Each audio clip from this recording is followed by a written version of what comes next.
सुप्रभात प्रिय विद्यार्थियों, आप सब कैसे हो। उम्मीद करती हूँ कि आप सब स्वस्थ होंगे और आपके स्वास्थ्य की मंगल कामना मैं ईश्वर से करती हूँ। प्यारे बच्चों, आज हम इस कालांश में हिंदी की पूरक पाठ्य पुस्तक भारत की खोज के पाठ 6 अंतिम दौर 1 के भाग 2 को करेंगे। पिछले कालांश में हमने अंतिम दौर 1 के भाग 1 को किया था। उसमें हमने जाना था कि भारत राजनीतिक और आर्थिक दृष्टि से पहली बार एक अन्य देश का पुतला बनता है, उसके बारे में हमने जाना। उसके बाद हमने फिर पढ़ा था भारत में ब्रिटिश शासन के अंतर्विरोध, राम मोहन राय, बंगाल में अंग्रेजी शिक्षा और समाचार पत्र, इसके बारे में भी हमने जाना। उसके बाद हमने किया था सन 1857 की महान क्रांति, जातीयतावाद के बारे में। तो प्यारे बच्चों, आज हम जानेंगे कि हिंदुओं और मुसलमानों में सुधारवादी और दूसरे आंदोलन के बारे में। आइए इसके बारे में पढ़ते हैं कि किस प्रकार हिंदुओं और मुसलमानों में सुधार हुआ और दूसरे आंदोलन हुए। 19वीं शताब्दी तक देश में शिक्षा का प्रसार और तकनीकी विकास हो चुका था। अर्थात जब 19वीं शताब्दी थी तब देश में शिक्षा का फैलाव हुआ और तकनीकी विकास अर्थात उन्नति हुई, विकास हो चुका था। अंग्रेजी पढ़े लिखे वर्ग में हर पश्चिमी चीज के प्रति प्रशंसा का भाग था, अर्थात उसकी ख्याति थी। इसके विपरीत कुछ में देश के प्रति लगाव अर्थात रुचि तथा यहाँ की वस्तुओं में प्यार था। इस समय तक कुछ लोगों ने हिंदू धर्म के सामाजिक रीति रिवाजों से खिन्न अर्थात दुखी होकर धर्म परिवर्तन कर लिया, अर्थात उन्होंने अपना धर्म बदल लिया। राजा राम मोहन राय ने ब्रह्म समाज की स्थापना की। इसमें क्या है, राजा राम मोहन राय के बारे में बताया गया कि उन्होंने ब्रह्म समाज की स्थापना की। केशव चंद्र ने उसे ईसाई रूप दे दिया। राजा राम मोहन राय ने तो क्या किया था, ब्रह्म समाज की स्थापना की थी, और केशव चंद्र ने उसे कौन सा रूप दिया, ईसाई रूप दिया। बंगाल के उभरते मध्य वर्ग पर ब्रह्म समाज का आंशिक प्रभाव पड़ा। आंशिक कहा जाता है, क्षणिक, थोड़ा प्रभाव पड़ा। भारत के अन्य भागों में भी यही स्थिति पैदा हो रही थी। हिंदू धर्म के कठोर सामाजिक ढांचे के खिलाफ के विरुद्ध स्वर आवाज उठाने लगा कि हिंदू धर्म के जो कठोर सामाजिक ढांचे थे उनके विरुद्ध आवाजें उठाने लगा। स्वामी दयानंद सरस्वती ने सुधार आंदोलन शुरू किया, पर यह पंजाब तक ही सीमित था, पंजाब तक ही रहा। इसका नारा था वेदों की ओर लौटो। क्या नारा था, वेदों की ओर लौटो। इससे लड़के लड़कियों में शिक्षा की समानता अर्थात बराबरी, स्त्रियों की स्थिति में सुधार, दलितों अर्थात गरीबों का स्तर सुधारने की दिशा में अच्छा काम हुआ कि दलितों गरीबों का जो स्तर था, जो उनका लेवल था, उसको सुधारने की दिशा में अच्छा काम हुआ। लगभग इसी समय बंगाल में श्री रामकृष्ण परमहंस नाम के एक नए व्यक्तित्व का उदय हुआ। कि कौन आए फिर, श्री रामकृष्ण परमहंस। वे धार्मिक तथा उदार व्यक्ति थे। उन्होंने धार्मिक विश्वास की बुनियादी बातों पर बल दिया कि उसकी ओर जोर देना शुरू किया।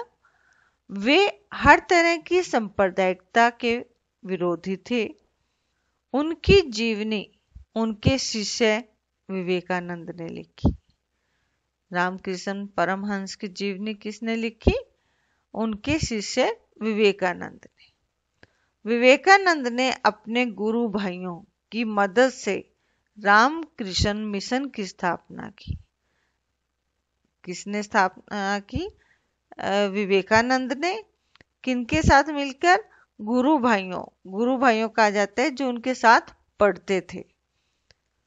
उन्होंने मिलकर किसकी स्थापना की? रामकृष्ण मिशन की, जिसमें सांप्रदायिकता नहीं थी।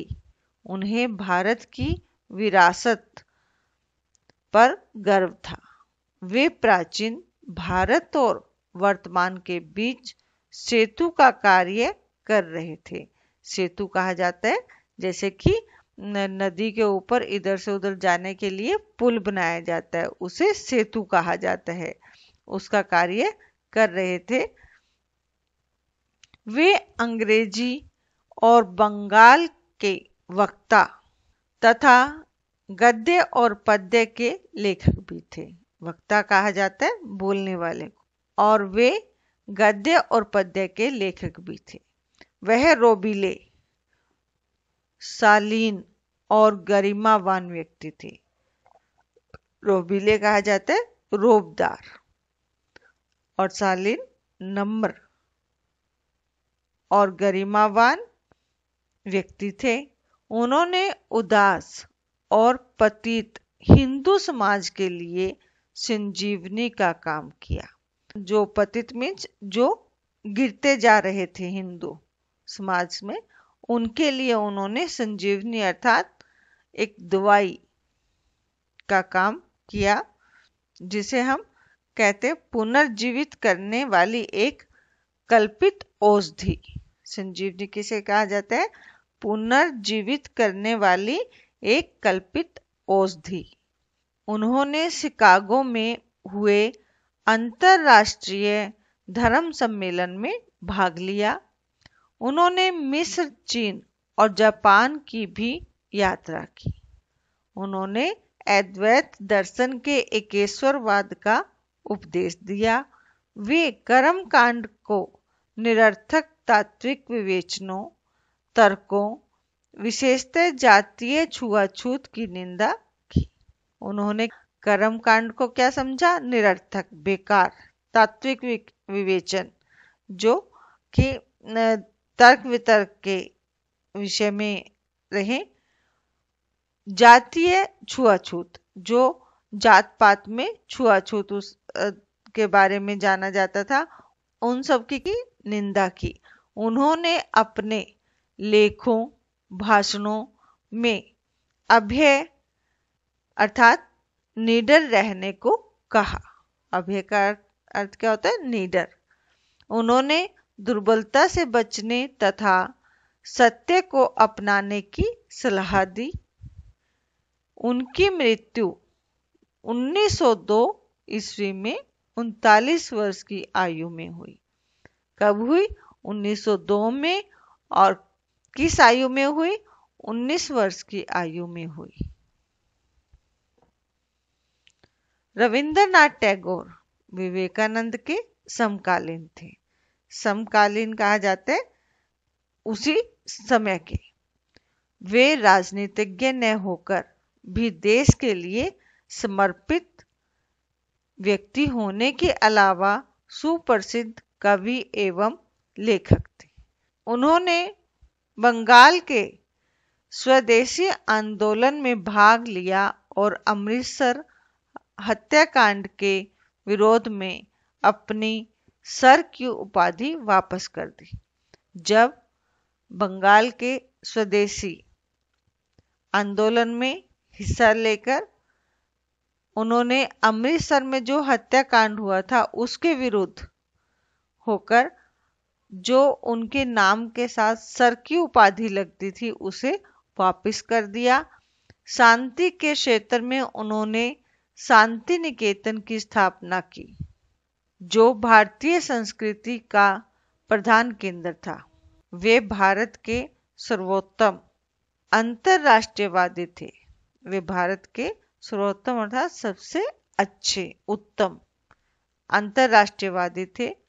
वे अपने देश का संदेश विदेशों में लेकर जाते और विदेशों का संदेश भारत में लाते थे। टैगोर ने भारत की उसी तरह सेवा की जैसे दूसरे स्तर पर गांधी जी ने की थी। 20वीं शताब्दी के उत्तरार्ध में टैगोर और गांधी अत्यंत प्रभावशाली और विशिष्ट व्यक्ति थे। एक और टैगोर संभ्रांत कलाकार थे। संभ्रांत कहा जाता है उत्तेजित, जो सर्वहारा वर्ग के प्रति सहानुभूति रखते थे।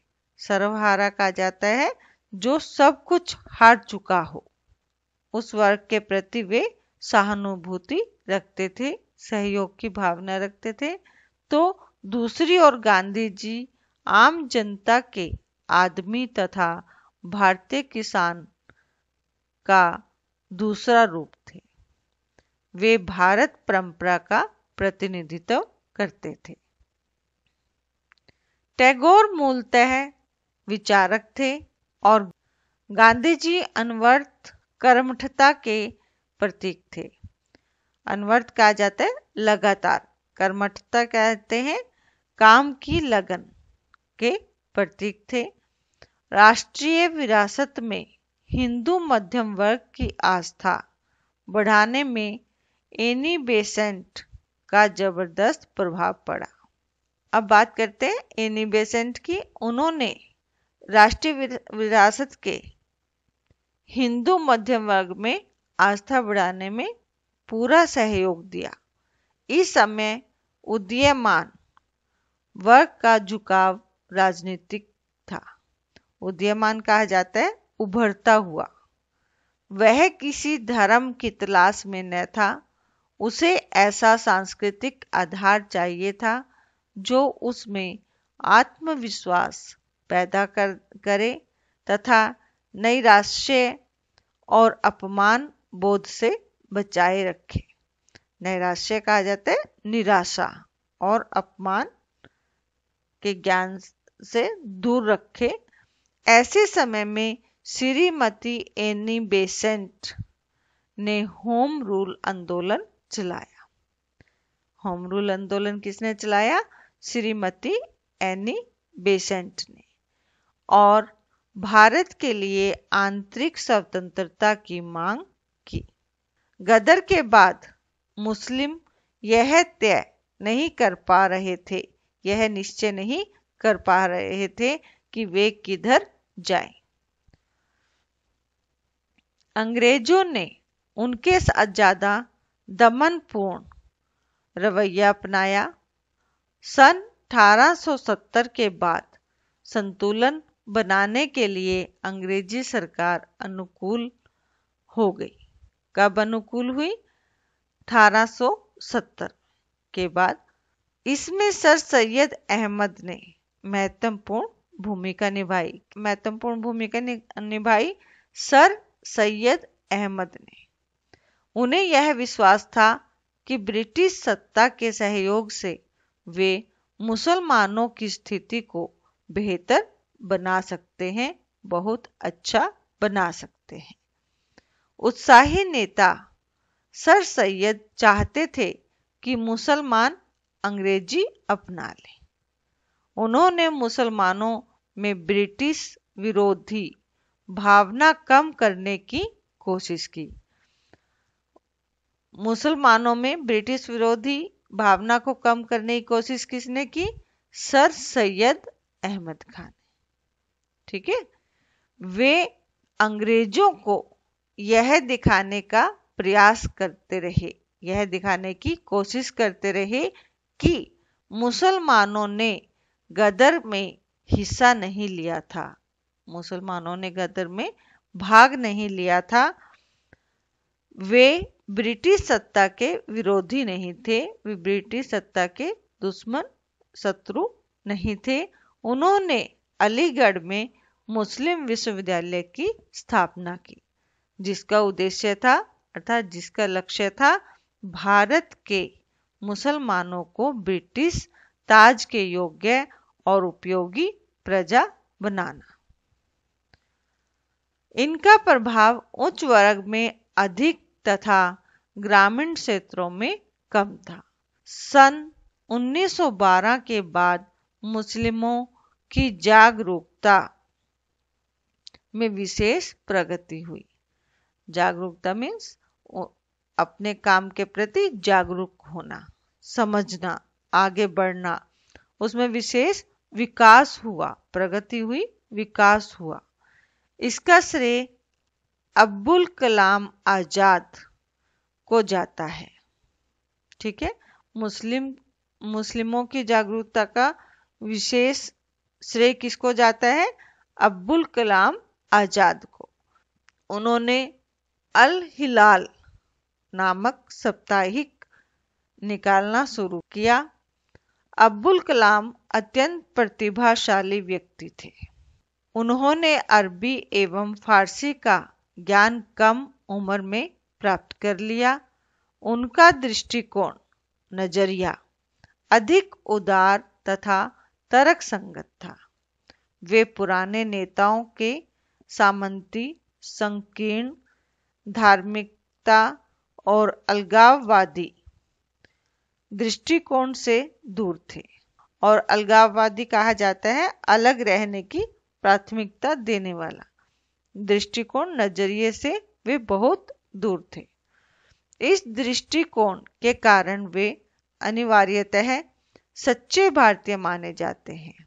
अलीगढ़ कॉलेज की परंपरा राजनीतिक और सामाजिक दृष्टियों से रूढ़िवादी थी। उसका लक्ष्य, उसका उद्देश्य मुस्लिमों को निचले दर्जे की नौकरियों में प्रवेश दिलाना भर था। प्रवेश अर्थात दाखिला दिलाना भर था। अब्दुल कलाम ने पुरातन पंथी और राष्ट्र विरोधी भावना के गढ़ पर हमला किया। गढ़ कहा जाता है जहां वो एक जगह बैठकर सलाह करते हैं किसी बारे में, जिससे बुजुर्ग नाराज हुए, पर युवा पीढ़ी में उत्तेजना भर चुकी थी। बुजुर्ग, बड़े बूढ़े इस बात से नाराज हुए, परंतु जो युवा पीढ़ी है उनमें उत्तेजना, उग्रता भर चुकी थी। आइए अब आगे देखते हैं अंतिम भाग को, तिलक और गोखले। अब हम इनके बारे में जानेंगे। आइए पढ़ते हैं। A.O. ह्यूम ने 1885 में जिस कांग्रेस की स्थापना की थी वह अपनी प्रौढ़ावस्था अर्थात युवावस्था में नए कलेवर में थी। इसका नेतृत्व करने वाले अधिक आक्रामक, अवज्ञाकारी थे। आक्रामक कहा जाता है उग्र विचारधारा वाले। इसमें निम्न मध्यम वर्ग, विद्यार्थी, युवा वर्ग के प्रतिनिधि थे। बंगाल विभाजन के बाद जो नेता उभर कर सामने आए, जो नेता बाद में सामने आए, उनमें बाल गंगाधर तिलक और गोखले प्रमुख थे। ठीक है, बंगाल विभाजन के बाद अब जो नेता सामने आए उनमें कौन कौन से नेता विशेष थे? बाल गंगाधर तिलक और गोखले। संघर्ष का वातावरण बन गया था, जिसे बचाने के लिए दादा भाई नौरोजी लाए गए। 1907 में हुए संघर्ष के उदार दल की जीत हुई, पर बहुसंख्यक, बहुत अधिक संख्या में जनता तिलक के पक्ष में थी। इस समय बंगाल में हिंसक घटनाएं हो रही थी। तो प्यारे बच्चों, हमने आज इस कालांश में इन दो भागों को किया, जो थे हिंदुओं और मुसलमानों में सुधारवादी और दूसरे आंदोलन। दूसरा था तिलक और गोखले। ये पाठ संपूर्ण हुआ। मैंने आपको संक्षिप्त रूप में सार बताया। आप इसे अपनी पुस्तक से पूरा पढ़ें और समझें। धन्यवाद।